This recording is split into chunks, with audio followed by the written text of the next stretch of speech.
Boa noite, bem-vindos. Na graça e na paz de nosso Senhor Jesus Cristo. Muito bom estarmos juntos em torno da palavra de Deus, retomando hoje, depois de um longo período de intervalo, aí dei descanso para as suas noites de quinta-feira por meses, retomando a nossa caminhada nos estudos, na leitura devocional das cartas, dos livros da palavra de Deus, tendo começado já há 3 anos aí com os irmãos em Atos, e passando aí pelas cartas de Paulo até agora, e os irmãos já vão se dando conta, à medida que vamos avançando, já que começaremos hoje com Gálatas, quanto foi importante termos passeado por Atos, que é o livro histórico que nos fala dessas entradas de Paulo nas cidades, onde fundou igrejas para as quais escreveu as cartas, que são a base da nossa confissão, a base doutrinária da nossa confissão. Hoje, então, começamos nossa caminhada na carta aos Gálatas. Cremos que temos um longo caminho pela frente, querendo Deus, como fazemos na introdução de todos os estudos, de cada vez que abordamos um livro novo, e hoje é então o livro de Gálatas, a carta aos Gálatas, nós fazemos toda uma introdução, uma explicação técnica da causa do livro, do conteúdo do livro, da produção do livro, das razões do escritor, e é o que faremos hoje.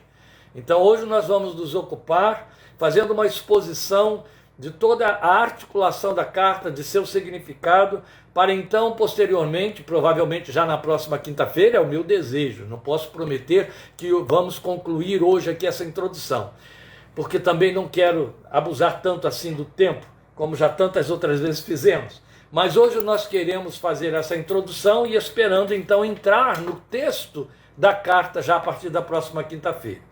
Como não posso garantir isso, já começamos fazendo uma leitura que nos ajuda a entender a razão da carta. E depois então vamos aos seus pormenores em termos de sua produção para nosso esclarecimento. Então eu convido você a abrir sua Bíblia em Gálatas e leremos os 5 primeiros versículos. Não vou estar expondo, explicando os 5 primeiros versículos, vou apenas passar por eles, vão servir aqui de introito.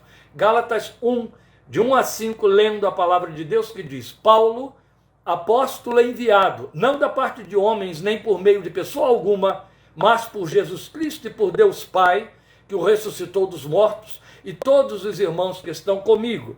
A vocês, graça e paz da parte de Deus, nosso Pai, e do Senhor Jesus Cristo, que se entregou a si mesmo por nossos pecados, a fim de nos resgatar desta presente era perversa, segundo a vontade de nosso Deus e Pai, a quem seja a glória para todos sempre. Amém. Meus irmãos, eu já disse que hoje não vou estar expondo o texto. Eu li esse trecho que temos em caráter de introdução. Mas quando formos entrar no texto propriamente dito, e é a este trecho que lemos hoje que voltaremos, eu vou repetir algumas coisas que eu preciso colocar hoje para que já dão a você uma noção do significado da produção desta carta, a razão por que Paulo a escreveu. Depois entraremos nos pormenores para pensar na província da Galácia, a quem a carta se destinou. Mas eu quero chamar a sua atenção para um ponto muito importante na introdução colocada aqui. Se você quiser me acompanhar, você vai perceber um diferencial entre a introdução da carta aos Gálatas e as demais introduções de cartas escritas pelo apóstolo. Eu não vou a todas elas, não temos tempo para isso. Mas eu gostaria de caminhar com você, pelo menos, na introdução da primeira carta aos Coríntios. Por que eu quero ler a introdução da primeira carta aos Coríntios? Porque foi uma carta que Paulo escreveu a uma igreja dividida, cheia de problemas, a quem ele chamou de carnais.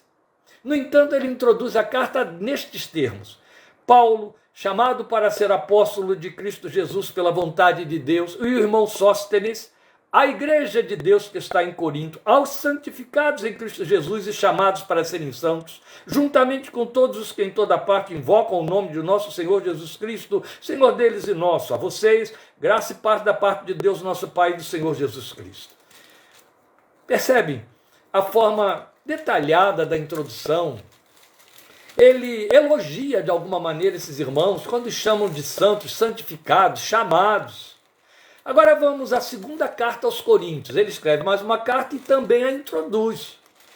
E na introdução da segunda carta ele vai dizer quase que as mesmas coisas. Paulo, apóstolo de Cristo Jesus pela vontade de Deus, e o irmão Timóteo, lá era Sóstenes, a igreja de Deus que está em Corinto, com todos os santos de toda a Acaia, a vocês, graça e paz da parte de Deus, nosso Pai e do Senhor Jesus Cristo.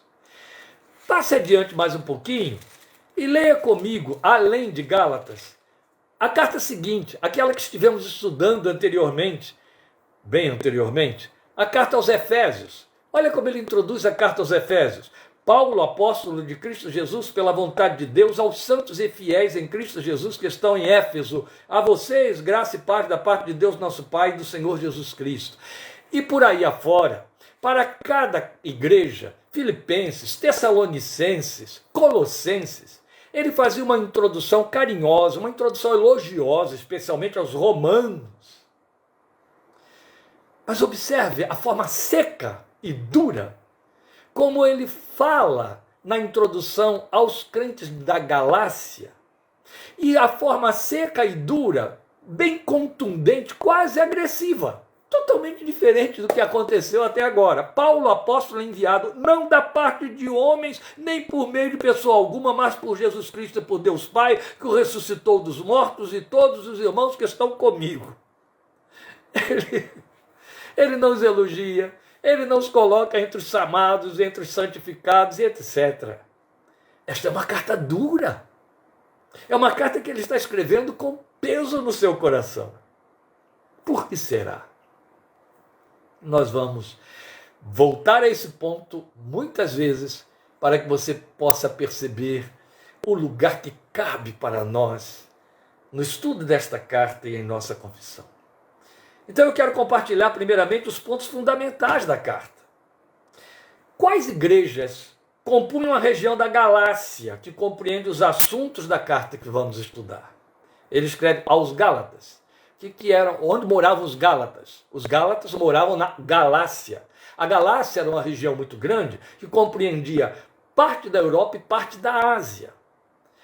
A Galácia, na verdade, ela tinha começado, por isso mesmo que se chama Galácia, como sendo a região fundada pelos gauleses. Era a Gália. A Gália hoje é a França. Esta é a parte norte da Galácia.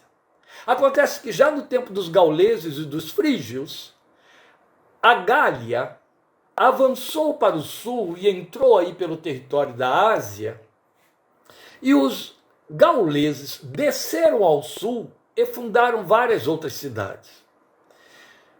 No ano 25 a.C., o Império Romano estabeleceu toda essa região, a Galácia do Norte, então daí ela passou a se chamar Galácia, a Galácia do Norte e a Galácia do Sul como província romana, quer dizer, aquele espaço em que eles colocam um potentado e a partir dali eles vão tentar fazer novos campos de conquista, por isso era chamado província, um espaço prévio para vencer, província. E aí a Galácia recebeu a honra de ser elevada à categoria de província romana.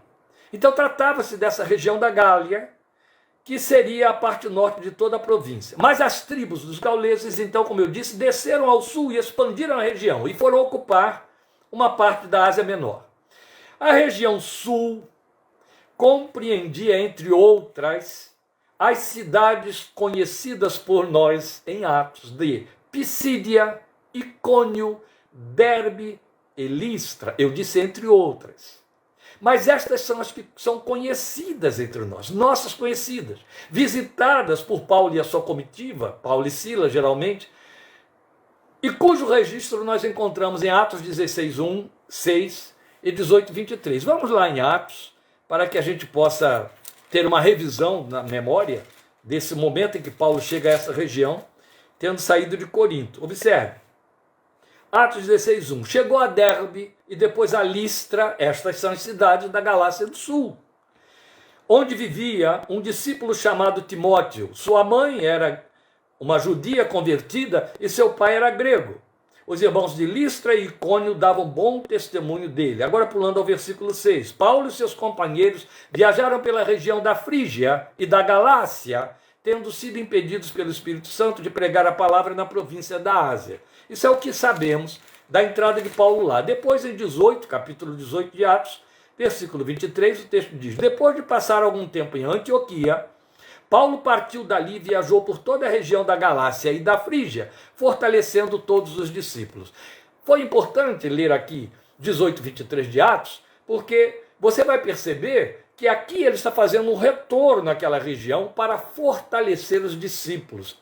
Ora, logo que ele chega a Listra, ele já encontra ali uma discípula, uma judia convertida ao cristianismo, chamada, era a mãe de Timóteo. E ali ele então trabalha com Timóteo, discipula Timóteo e inclui Timóteo convertido na sua comissão ou comitiva missionária e começa a viajar com Timóteo dali para frente. A gente conhece toda a história no livro de Atos.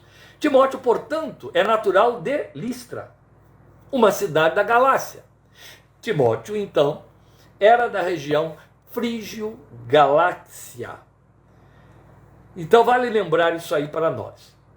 Agora, saber que ele volta lá, fortalecendo os irmãos, nos fala do fato de que ele tinha deixado igrejas nessas regiões. E volta lá para fortalecer esses irmãos a quem ele conquistou para o Evangelho. Vamos continuar, depois bateremos em pontos fundamentais a respeito disso que está aqui ainda hoje.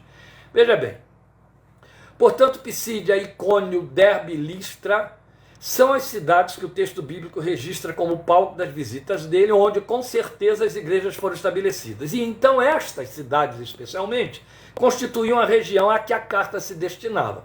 Todos os historiadores entendem que a carta, na verdade, se dirigia a estas regiões da Galácia do Sul, essas regiões da Ásia Menor. A carta tem um propósito. A carta se destaca pela argumentação da defesa pessoal que Paulo faz do seu apostolado. Você percebe que isso já acontece no primeiro versículo. Observe, eu estou dizendo para os irmãos que o destaque da carta é a argumentação de defesa pessoal que ele faz do seu apostolado. Também pela apologia profunda da doutrina da justificação pela fé e da liberdade dos cristãos pela fé em Cristo, fazendo oposição ao legalismo judaizante que se infiltrou entre os conversos de Paulo da Galácia. Por que ele tem de entrar pesado fazendo defesa do seu apostolado? Porque as duas coisas estavam inerentemente ligadas. Quando ele defende o seu apostolado, na verdade ele não está fazendo uma defesa de Paulo, o apóstolo. Ele está fazendo a defesa da doutrina do apostolado de Paulo. Esta que é a questão. Então ele entendia que fazendo a defesa, para fazer a defesa da doutrina que estava sendo atacada, ele tinha que defender o seu apostolado que de igual maneira estava sendo atacado. Os judaizantes, os inimigos da justificação pela fé somente em Cristo, eles precisavam e queriam convencer os gálatas convertidos do apóstolo, que já estavam crescendo, tinham crescido na graça, convencê-los de que não bastava crer somente. Era preciso voltar à lei, cumprir a lei, guardar a lei, em especial circuncidá-los. Circuncidar-se. Para os legalistas, para os judeus confessores da lei de Moisés, e aí eu me refiro também aos cristãos judaizantes, o ponto nevrálgico, o ponto de honra para que alguém cumprisse a lei era ser circuncidado. Se não fosse circuncidado, era considerado imundo. Imundo. Estava fora da lei. A doutrinação de Paulo derruba logo em primeiro plano esse quesito da lei para os gentios. Ele negocia isso com a igreja de Jerusalém, onde ele vai expor o seu ministério entre os gentios e o seu chamado para ser apóstolo dos gentios. Passou anos ensinando aquela gente, pregando para eles, fortalecendo a sua fé. E vai continuar a fazer o seu ministério e o seu trabalho por outras regiões, até que lhe chegam notícias de que os judaizantes se infiltraram dentro daquelas igrejas, a quem ele amava profundamente e por quem ele deu a sua pele,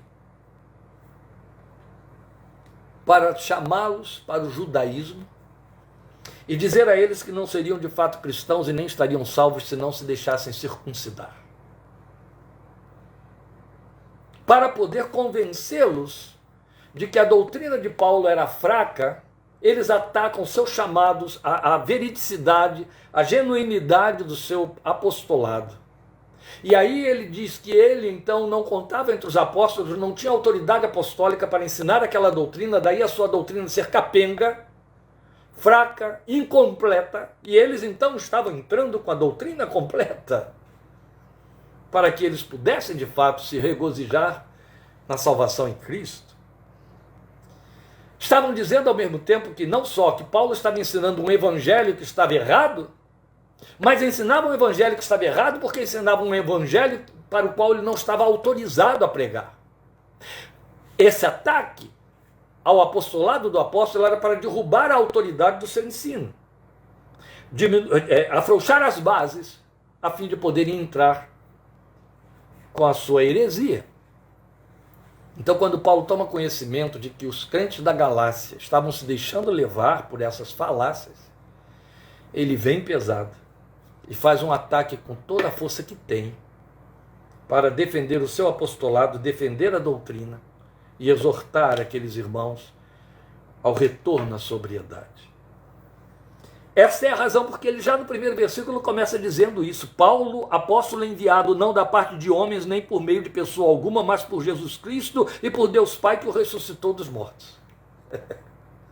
A partir daqui, e por conta disso, ele vai fazer uma exposição das origens do seu chamado e da formação, das revelações pelas quais o evangelho lhe foi ensinado, que torna a carta de uma riqueza não só histórica, mas extraordinária para nós, porque muito da biografia de Paulo foi colocado aqui nesta carta. Isso é muito significativo. Então ela se torna rica em conteúdo doutrinário.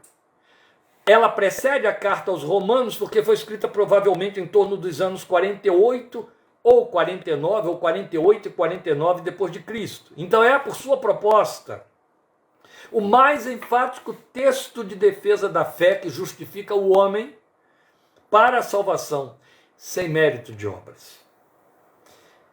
E aí se torna a carta cuja leitura definiu para Lutero, daí a gente ter colocado o hino Castelo Forte aqui para introduzir os nossos estudos, definiu para Lutero, o grande reformador, a doutrina da salvação pela graça e da liberdade cristã.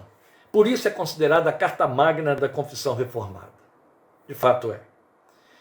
Vamos então entender um pouco do conteúdo da carta e das razões para a sua existência. Veja, para além do aprofundamento do conteúdo doutrinário que vai expor a superioridade da fé sobre os requisitos da lei de Moisés, esta carta nos posiciona contra todo e qualquer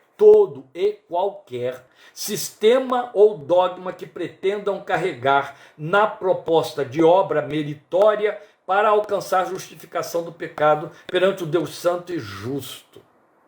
Ao mesmo tempo em que nos acrescenta um conhecimento da historicidade pessoal do apóstolo, como eu disse, a biografia dele aqui bem apresentada.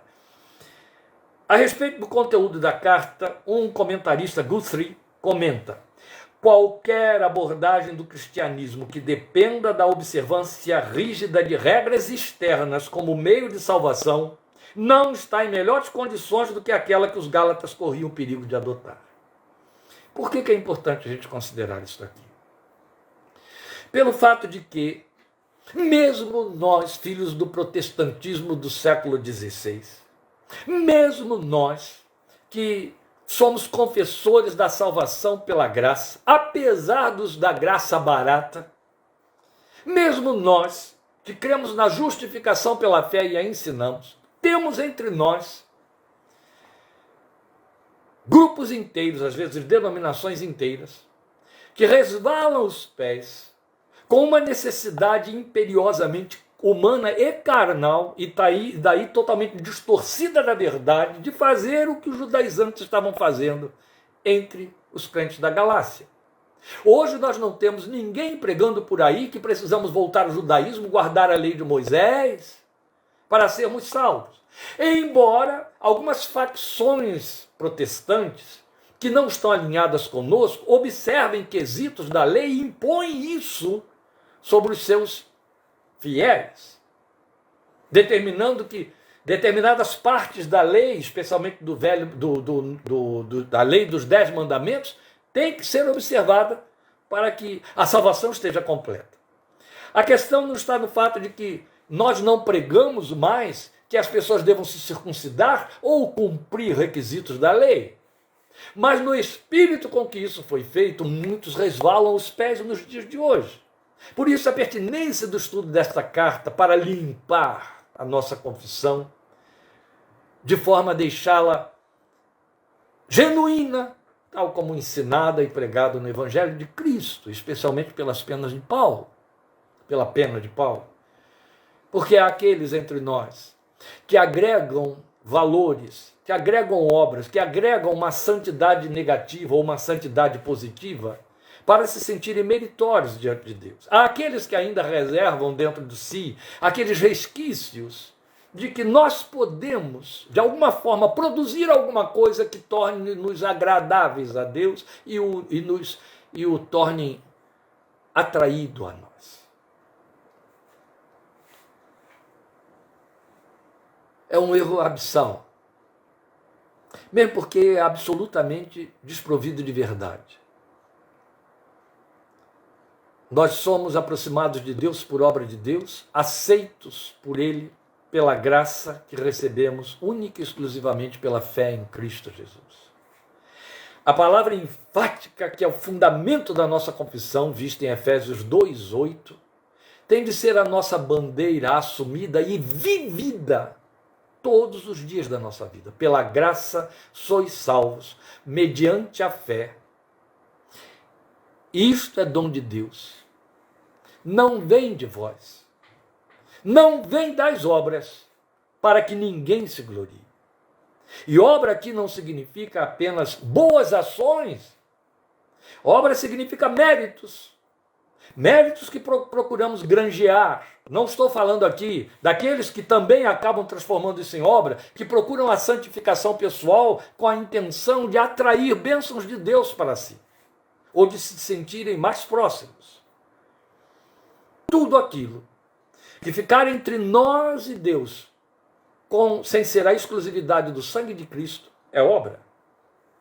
Até mesmo aqueles que acreditam, pregam e ensinam, e eu não sei o que será dessa gente, que nós temos a capacidade de produzir uma coisa chamada fé, que seduz Deus. Aqueles que acreditam que a graça vem de Deus, mas a fé é nossa, estão produzindo uma obra chamada fé, estão incorrendo no erro de achar que podem produzir uma obra chamada fé. E aí, caem da graça. Isso é muito sério. O que Grussi, esse comentarista, está dizendo é exatamente isso. Qualquer abordagem do cristianismo que dependa da observância rígida de regras externas como meio de salvação, não está em melhores condições do que aquela que os Gálatas corriam o perigo de adotar. Nós temos grupos inteiros que ensinam essa falácia. A salvação é pela graça. Mas se você não cumprir isso, não cumprir aquilo, se você não se santificar em tais e tais áreas, você não está salvo. Então deixa de ser pela graça. Em defesa de seu apostolado, o princípio do apóstolo visava defender essa doutrina. Ele não estava, como eu disse, fazendo uma defesa para colocar holofotes sobre o seu trabalho. Não, ele sabia que as duas coisas estavam mancomunadas, era uma simbiose, o apostolado, o seu chamado e a sua doutrina. Atingir um atingia o outro de forma imediata.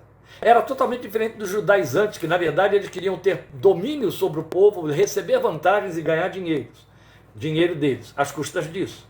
Então seu ataque aos judaizantes, nesta carta, foi feroz. Ele usa palavras pesadas aqui. Ele os chamou de malditos.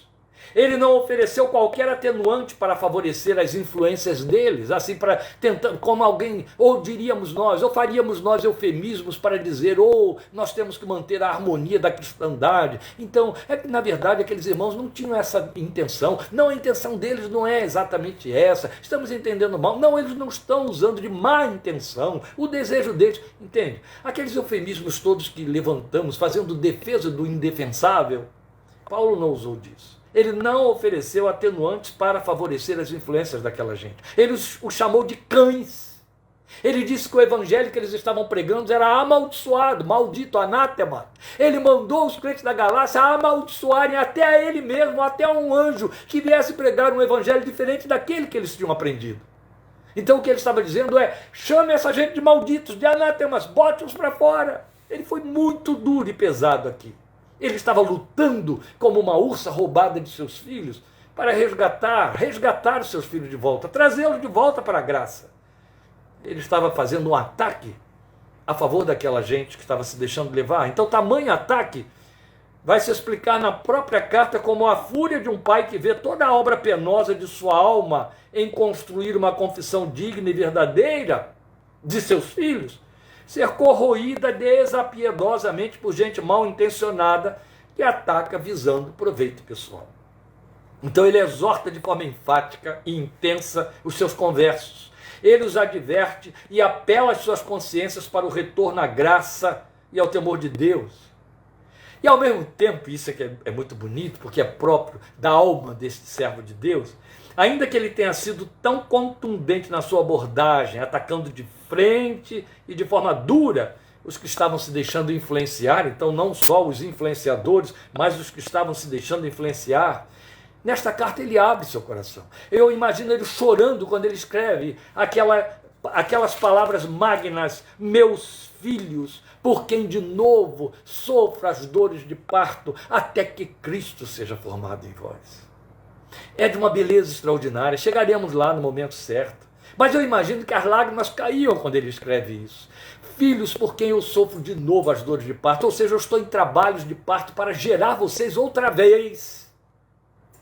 Porque o que eu quero e o que é necessário acontecer, ele já tinha dito isso aos Efésios, é que Cristo seja formado em vocês. Ele escreve aos Colossenses dizendo: este é todo o propósito do Evangelho, Cristo em vós, a esperança da glória. Nos esforçamos combatendo até apresentar todo o homem completo em Cristo. Está lá na primeira carta, no primeiro capítulo da carta aos Colossenses. O alvo do Evangelho, o sonho de Paulo, o compromisso dele, era transformar o homem que vinha na sua origem pecaminosa, adâmica, todo deturpado e deformado, no Filho de Deus, e a partir dali amadurecer, de maneira que Cristo seja formado nesse homem e ele aí não tenha que se preocupar mais com eles. É muito bonito, porque você sabe que Paulo está cercado de pessoas muito nobres. Ele está cercado de nomes que pontuam aqui no Novo Testamento, de pessoas a quem ele elogia, a quem ele aplaude. Você tem uma galeria deles no capítulo 16 de Romanos. Você tem o próprio Timóteo do lado dele. Você tem Silas, você tinha Barnabé lá em Atos. Você tem Tito, você tem Onesífero, você tem Trófimo, Epafrodito, são nomes que ele usa falando da alma dessa gente. A ninguém tem de igual sentimento, ele fala referindo-se a Tito. Ele chama Timóteo de meu verdadeiro filho na fé. Isso significa que Paulo estava cercado de um séquito de homens em quem Cristo estava formado.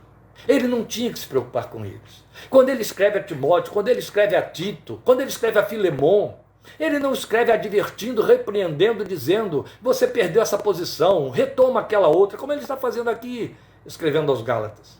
Não. Ele escreve dando estímulo, dando reforço, apoiando, aprovando, fala do amor, da saudade, da paixão. Estes homens tinham Cristo formado neles. Não era mais motivo de preocupação para o apóstolo que os discipulou. Mas aqui estavam igrejas inteiras, a respeito das quais ele estava se questionando: eu corri em vão com respeito a vocês? E aí vem aqui uma lição muito nobre para mim e para outros pastores que estão me ouvindo hoje aqui. É fato que essa amarga experiência de Paulo também é nossa. Vezes sem conta. Vezes sem conta, nós questionamos dentro de nosso coração: Deus, eu estou correndo em vão com essa criatura, com essas pessoas, com aquele grupo, com essa igreja. Por que não crescem? Por que decrescem? Por que de repente me brindam com superstições, com desvios, com falta de crescimento? Deus, eu estou cercado daquelas pessoas que Paulo chama de mulherinhas sobrecarregadas de paixão, que aprendem sempre e nunca chegam ao conhecimento. Quantas vezes você chorou e reclamou e questionou isso e desistiu também? Isso nos acontece a nós, líderes, pastores, formadores de vidas. Paulo não está sozinho. Nós formamos fileira com ele vezes sem conta. Sei de pastores que olham o seu ministério anos a fio dedicado ali e questionam, corri em vão. Sei de pastores que olham para um ministério intermediário em algum lugar onde ele foi fazer algum trabalho, do qual desistiu, dizendo, estou correndo em vão. Não crescem, não aprendem, resistem a tudo, como o autor de Hebreus fala a respeito dos seus destinatários. Vocês resistem ao Espírito Santo. Era a experiência de Paulo. Ele estava questionando isso. Vocês começaram no Espírito, estão acabando agora na carne. Temo que eu tenha corrido em vão com vocês. Que coisa dura, porque quando estamos falando desse homem lamentando e suspeitando que correu em vão, estamos falando de um corolário de aflições, de dores, de pena paga por esse evangelho que ele pregou lá. A duras penas ele pregou. Pregou com prisões, com açoites, com perseguição, com fome, com nudez, perigos.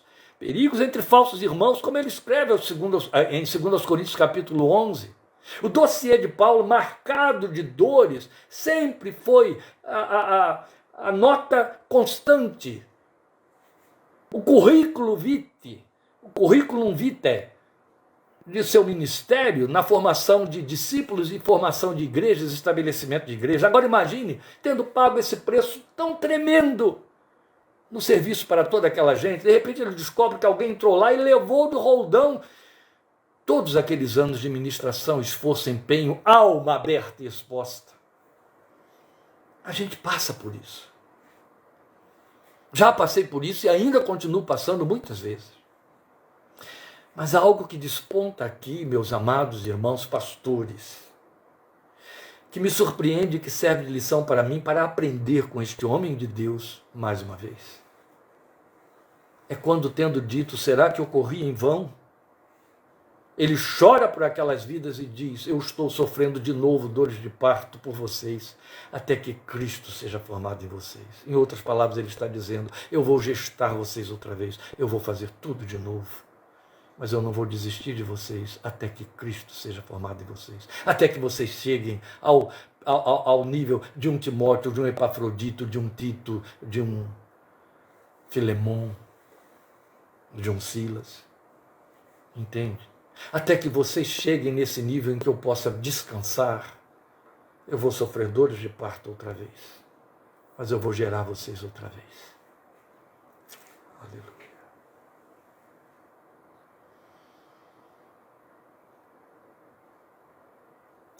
E então, meus irmãos, é aqui que ele abre o seu coração nesta carta.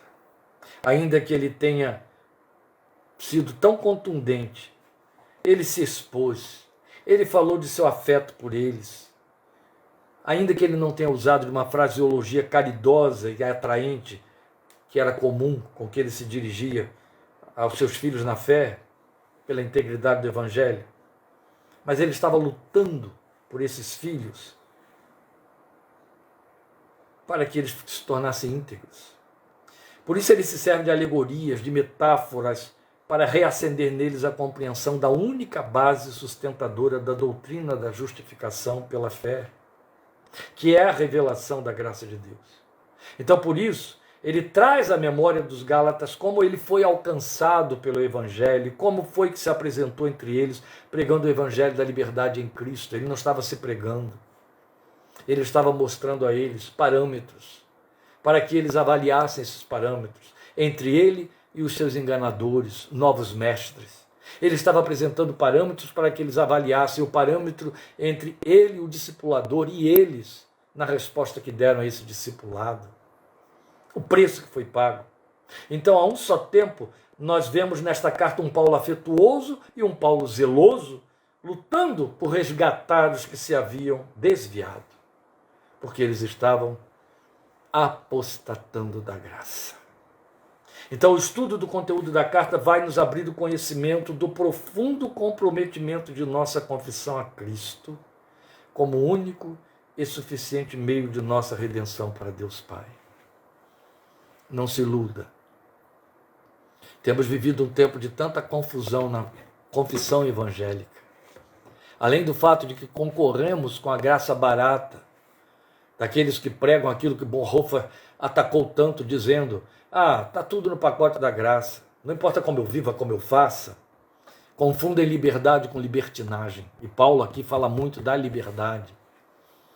Há muitos entre nós que não só vivem a graça barata, quanto também, confessando a graça, fazem adesões a méritos nos quais procuram se arrimar, se apoiar, para se sentirem seguros espiritualmente.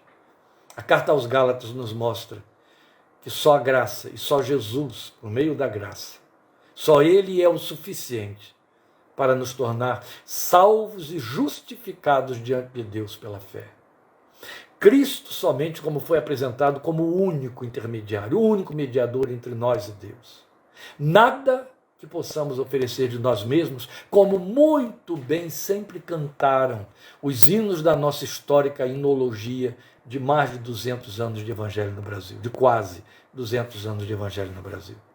Então, é muito importante a gente estudar esta carta, avançar nela, para fortalecer as bases da nossa confissão, para conhecermos também a visão e o preço e a riqueza que está por detrás de todo esse pronunciamento do apóstolo em defesa do seu chamado, para que a gente também faça avaliação dos mesmos parâmetros, os dele e os nossos, as respostas que ele deu e as respostas que nós demos, o posicionamento que ele assumiu e o posicionamento que nós assumimos em resposta, inclusive, à doutrina, ao que ele chama de meu evangelho, o evangelho dele, que chegou até nós da forma como nós cremos e obedecemos.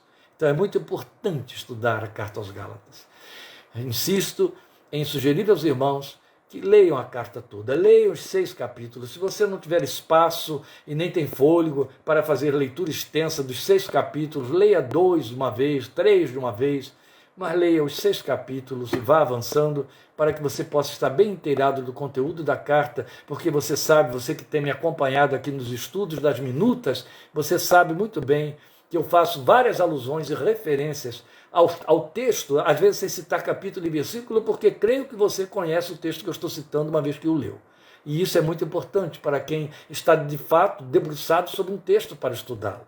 Não pode ser diferente. Se você entrar numa faculdade, se você for fazer um curso qualquer, você tem que tomar posse, tem que dominar o texto sobre o qual você terá de responder ou cujo conteúdo você tem de aprender e absorver. Isso vale para a carta em questão que estamos estudando. Obrigado por sua participação. Estaremos de volta quinta-feira com a nossa minuta, já entrando no conteúdo da carta, voltando ainda a bater várias vezes em alguns desses pontos que falam das defesas do apóstolo, mas entrando aí já nesses 5 primeiros versículos da carta, a introdução do capítulo 1. Deus te abençoe muito e volte comigo na quinta-feira em nome de Jesus. Domingo, aqui estaremos juntos, estudando como será, ouvindo a palavra de Deus pregada às 5h30, como será anunciada já na nossa página, se não hoje, amanhã, presença e proximidade. Convide outros para ouvirem esta palavra, ore sobre esta palavra. É uma palavra que eu quero comunicar, que está no meu coração, presença e proximidade. Quero aproveitar no encerramento da nossa fala para dar um esclarecimento aos nossos seguidores. Há poucos dias uma irmã chegou para mim e disse: pastor, eu fui entrar na sua página para procurar algumas mensagens que eu tinha perdido há algum tempo e não as encontrei mais, especialmente os estudos das minutas, tinham desaparecido. Ela pensou que eu tirei. Não, são os organizadores do Facebook. Eles agora estabeleceram um limite de 30 dias para a preservação da mensagem. Então a mensagem que estiver gravada na minha página do Facebook, ela vai durar só 30 dias, eu não posso fazer nada que modifique isso. Felizmente eu tenho a meu favor e meu auxílio o pastor Fábio Barbi de São Paulo, que grava tudo no canal do YouTube, ele transfere editado para o canal do YouTube. É claro que quando bate lá, esse diálogo que eu entravo com vocês aqui assim bem pessoal, desaparece, ele faz uma edição. Mas lá fica, lá permanece. Espero que jamais o YouTube invente de tirar, mexer no canal. Na página do Facebook, as mensagens vão durar sempre só 30 dias, só 4 semanas. Então, você deve procurar aquilo que você quiser, o que perdeu, depois no Facebook. Cada semana o pastor Fábio coloca lá a mensagem do domingo que foi pregada, o estudo da quinta-feira que foi ensinado. Tanto um quanto o outro ele coloca no YouTube. É lá que você vai poder achar tudo que for antigo. Ainda hoje alguém me citou uma mensagem de novembro, eu fui lá, está lá no YouTube. É só você entrar na minha página, Pastor Kleber Alho, e ali você pode acessar todas as mensagens, todos os vídeos que lá estão, YouTube. Então procure o nosso canal e você vai ter tudo lá como deveria ser. Deus te abençoe. Hoje foi só uma introdução, Renata, foi só o ensino aqui, mantendo minuta, não é? Mas quinta-feira que vem nós teremos que inevitavelmente nos estender um pouco mais. Obrigado por sua companhia e até domingo, em nome do Senhor Jesus. Grande abraço para você.